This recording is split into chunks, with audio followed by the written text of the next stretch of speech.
What's up, folks? You know who it is. It's me. It's that dude again.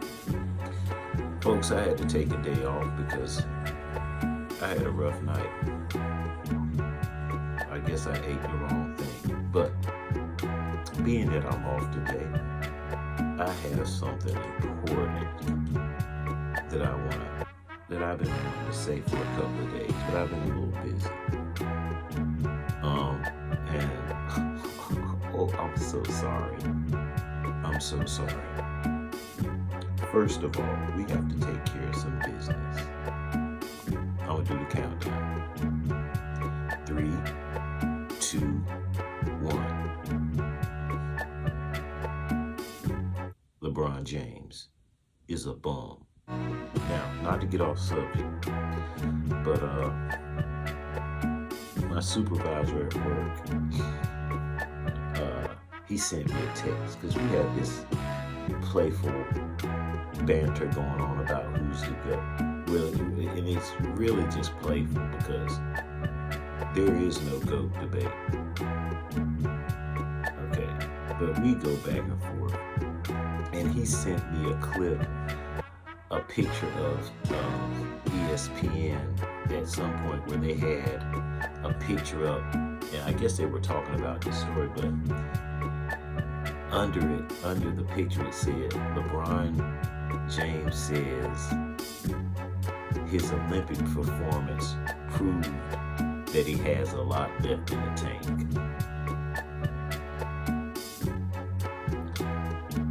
And I quickly sent back to my supervisor, yes, he has a lot of sugar in his tank.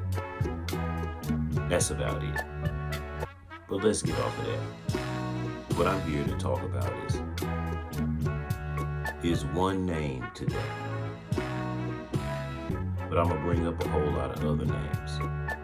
Now, I'm coming to you today because it was a special and a momentous occasion this weekend.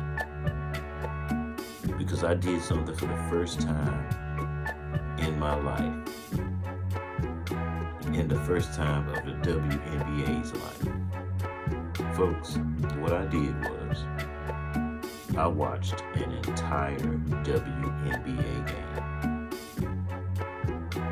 Folks, not only did I watch from the tip-off until the buzzer, folks, I watched their pregame show. That's how invested I was in watching a WNBA game. Folks, this is unprecedented.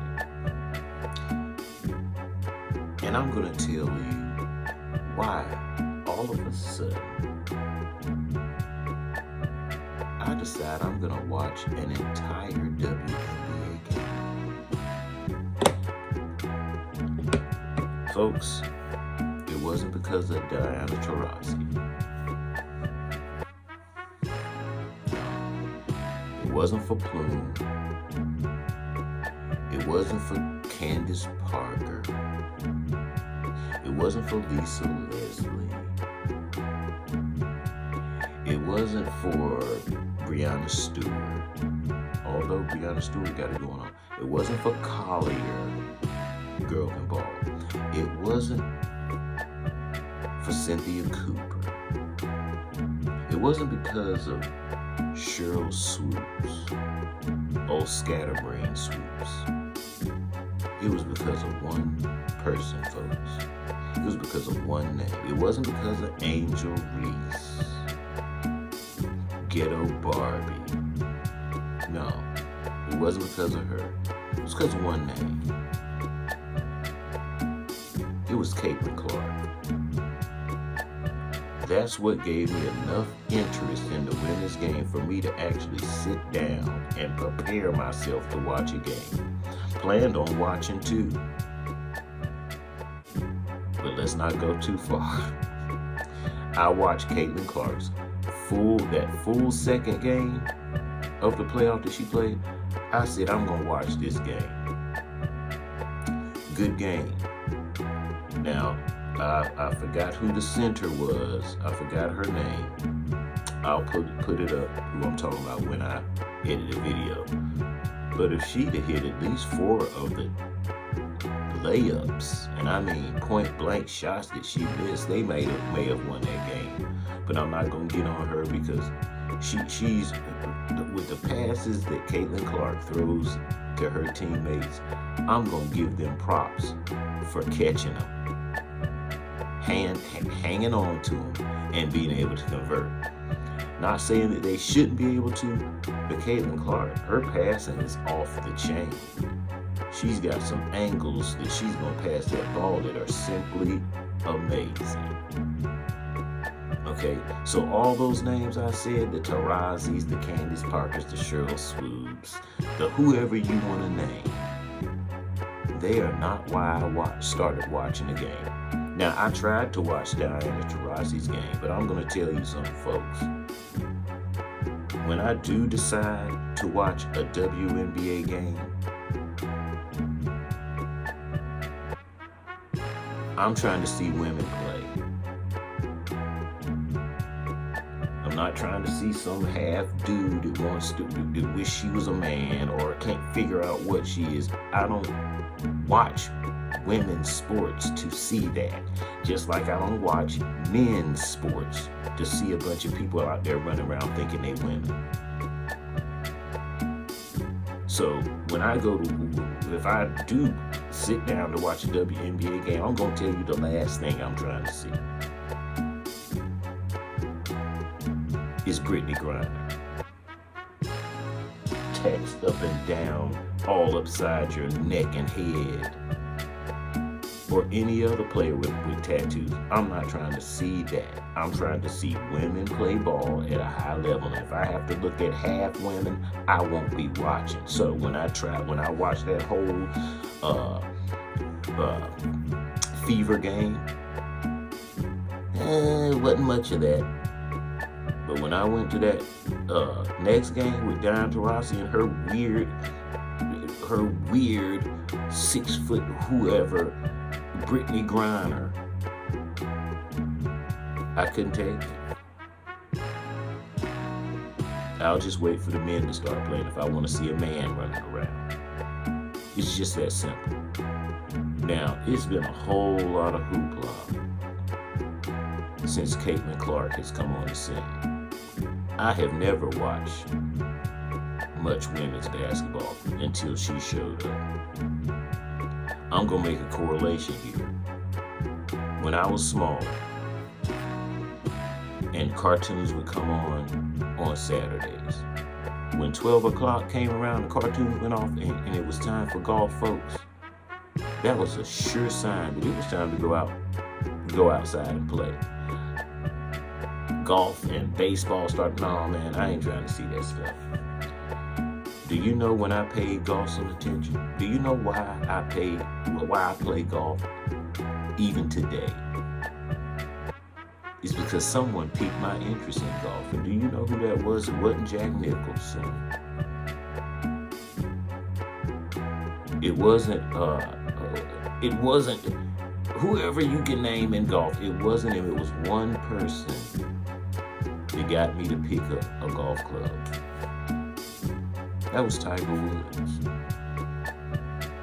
So in that same vein, the only way I turned that TV on and watched college games, it wasn't because of Angel Reese. It wasn't because of Dawn Staley in South Carolina. It wasn't because of Gino Auriemma and that weirdo Taurasi. It was because of Caitlin Clark. And people have shown their true colors. They can't help it. They can't help it. They show their true colors, what they're all about. Now, I'm going to say something that might be a little controversial. But if Caitlin Clark was gay, we wouldn't be hearing any of these things. First of all, you don't say anything disparaging about gay folks in this day and time. Nothing. So even if you have a problem with it, you're not gonna say it. So I'll say it again. If she'd have been, if she had a girlfriend, she'd have been on that Olympic team. If she had a girlfriend, Monica McNutt, and all the rest of these people who have something to say, passive aggressive bull crap, they would not be saying anything. They'd be sincere with what they said. And you couldn't even make a case that it would be disparaging. That's if she had a girlfriend. She doesn't have a girlfriend though, does she? She's got a boyfriend. Well, man, that ain't what it is. It's more about the race. Yeah, the race got a little bit to do with it. But even race does not trump this gay crap. Not in 2024, folks.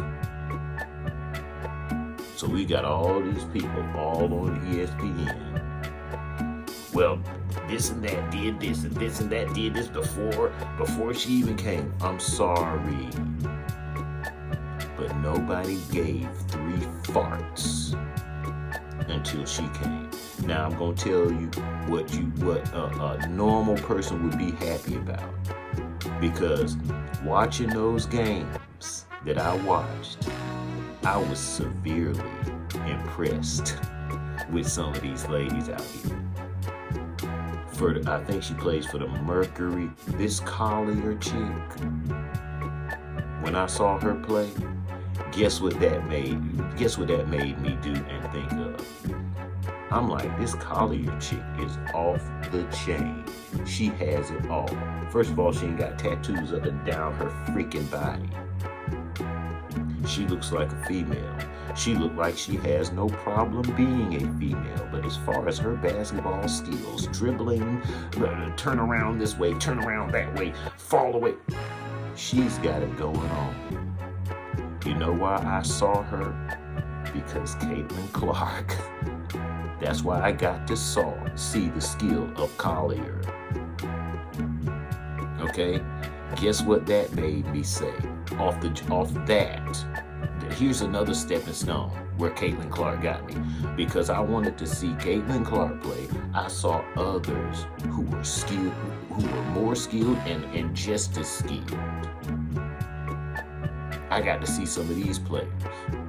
Okay? And then I'm thinking to myself, if Collier is this badass, I've got to see what this MVP is all about.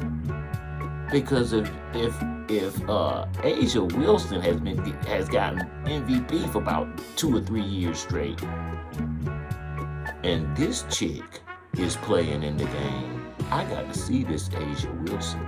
Not a big fan of hers, to be quite honest. But we're not gonna get into that. So that made me, well, I have to watch another game. Because I have to critique this MVP.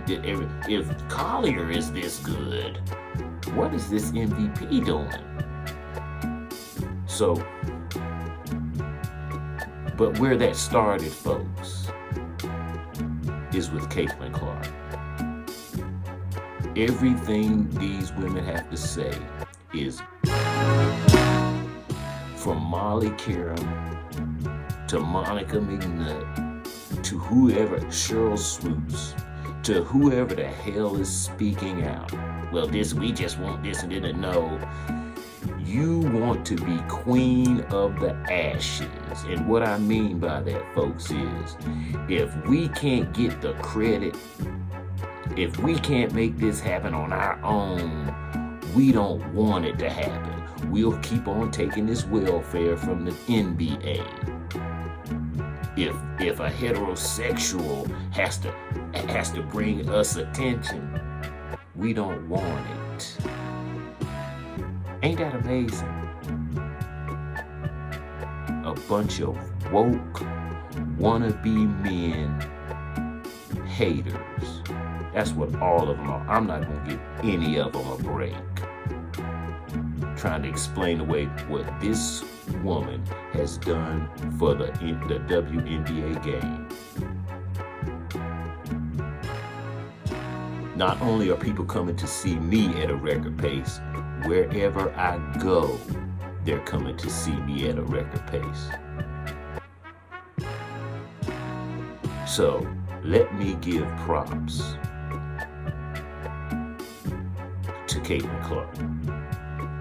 Let me also give props to the other players that are in this league who are skilled and have been skilled. I just have had no interest in watching them play.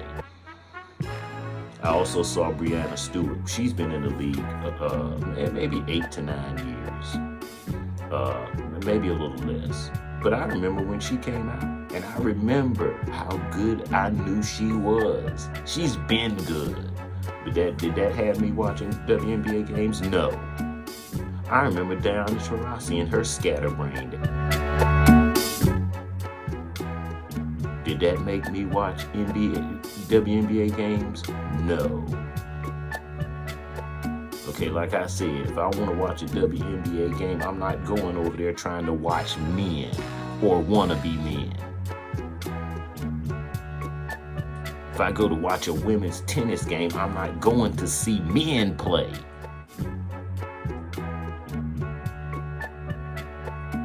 So here we have it. I'm going to give her major props. I'm going to give her major props. I'm going to give her all the props. Because I pay attention to stuff that needs to be paid attention. And what needs to be paid attention to are these full of crap haters. They'd rather get welfare than say they were helped by somebody else. If she was gay, we wouldn't be having these discussions. She'd be the princess of the NBA if she had a girlfriend. I know this. Because if somebody wanted to say something, they wouldn't be saying anything. You know why? Because she's gay. And we don't talk mean about gay folks. Or say anything contrary to what they want you to say. Folks, I'm going to end on that. But I'll probably be speaking on it again. Because, like I said, Collier being so good, and I'm sorry I don't know your first name, much respect to you, because you can ball. Much respect to Breanna Stewart. I saw your game. Okay, I saw how you took care of it. This girl is no joke. Okay. But that's basically what I came to say today. Thank you, Caitlin Clark,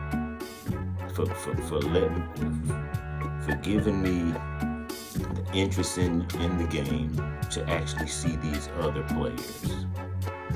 Not just you. Okay, this ain't tennis. No, it's 9 other girls out there playing.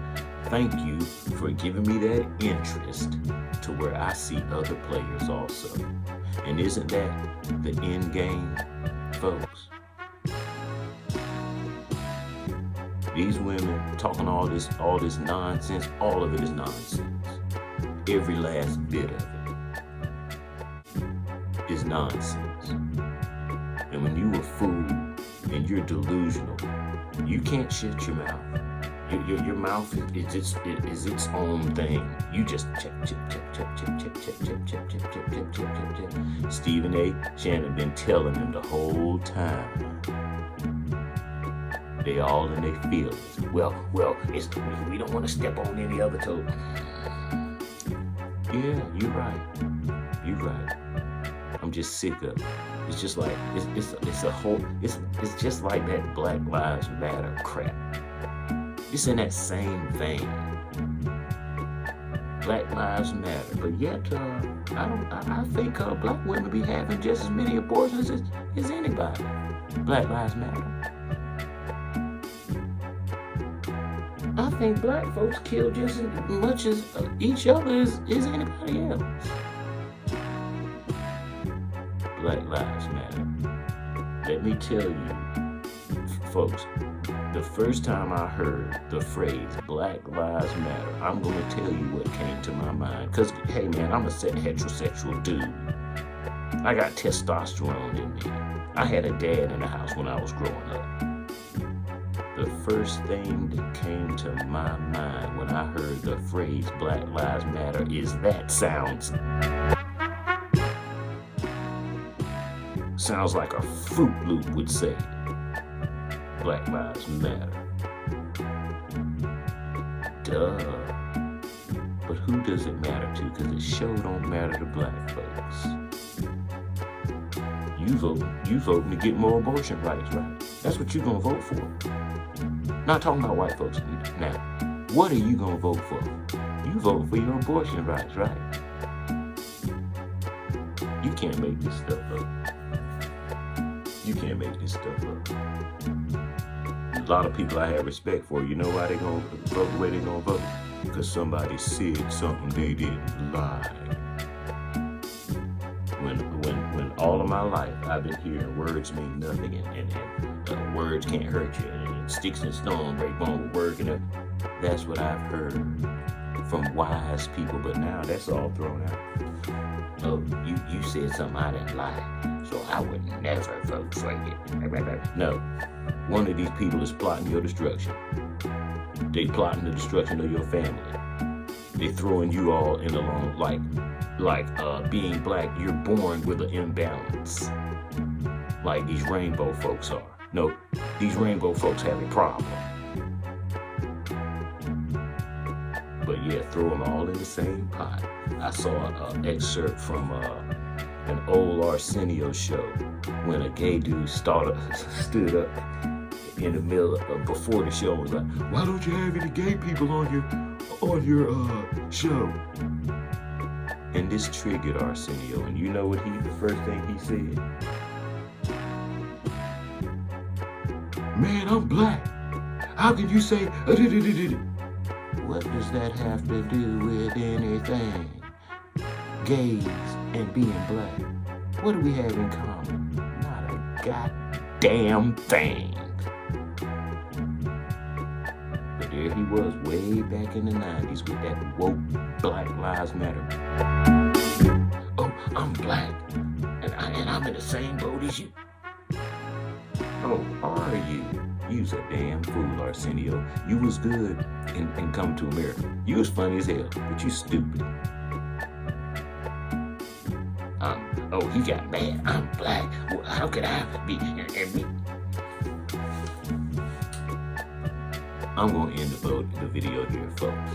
But my point is, anybody speaking out against Caitlin Clark is a hater and a rainbow lover. And more than likely, a damn Democrat. Now, let me get something straight.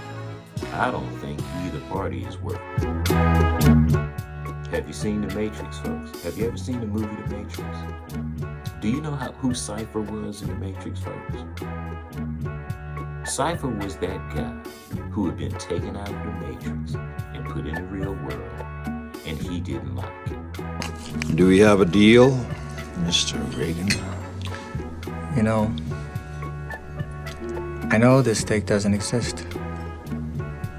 I know that when I put it in my mouth, the Matrix is telling my brain that it is juicy and delicious. After 9 years, you know what I realize?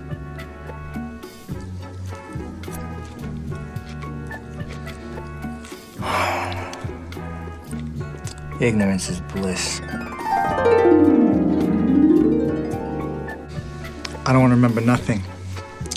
Nothing. You understand? I don't want to be rich. You know, someone important. Like an actor. Whatever you want, Mr. Reagan. And he went so far as to say, "Hey man, I know this steak isn't real, but I don't care.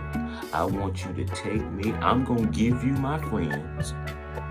I'm gonna help you kill them. And all I need for you to do is put me back in that lie. Plug me back up in that juice that goop that I was laying in. And you just make me somebody famous. That's all I want. That cipher, that's Democrats. They're traitors. They'll sacrifice your life to live in this bullshit that's been created. You know who Agent Smith was? You are not one of us. You are one of them. What are they? Sentient programs. They can move in and out of any software still hardwired to their system. That means that anyone we haven't unplugged is potentially an agent. Inside the Matrix, they are everyone, and they are no one. We have survived by... I won't lie to you, Neo. Every single man or woman who has stood their ground, everyone who has fought an agent has died. But where they have failed, you will succeed. What? And the agents, that's them Republicans. You already know what the agents got in store for you. What did Morpheus tell Neo? Yeah, but everyone who has tried to stand their ground with these agents has died. Okay, so you got Cypher, the human race traitor, who wants to go back into living his life, and he will sacrifice his friends to do it. And then we have the agents, who every time we catch you, we gonna kill you. That's the Democrats, and that's the Republicans. I have another spin for you too. It also said, and if you're not one of us, real people, you're potentially one of them. And here's what I'm gonna say. If you vote, you're a possible agent. Yeah, I know that flew over a couple of y'all heads. But that's what I mean. Okay, they are plotting folks' destruction. Both parties. But those Democrats, woo-wee. I don't know what to say about them. And I don't know what to say about people who overlook what they're telling you. So go ahead and vote. And vote your conscience. Go ahead and vote so you can have an abortion whenever you got a whole phase going on. All you need is an abortion. Go ahead, vote for that. Vote for that. You're gonna have to explain that to somebody, and it ain't gonna be me. You're gonna have to explain that vote. But anyway, let me say it again. This is to pay homage to who needs to be paid homage to. That's Caitlin Clark. Period. Okay, now I'm going to end with that, but this is a special show, meaning that not only am I going to open the show with LeBron is a bum, I'm going to close the show with LeBron is a bum. Okay, but first I want to say, hey man, I appreciate you watching. I'll be back. Hey man, it's been rough. I've been working. But we're going to step it up. Folks, I'll catch you on the next video. Peace.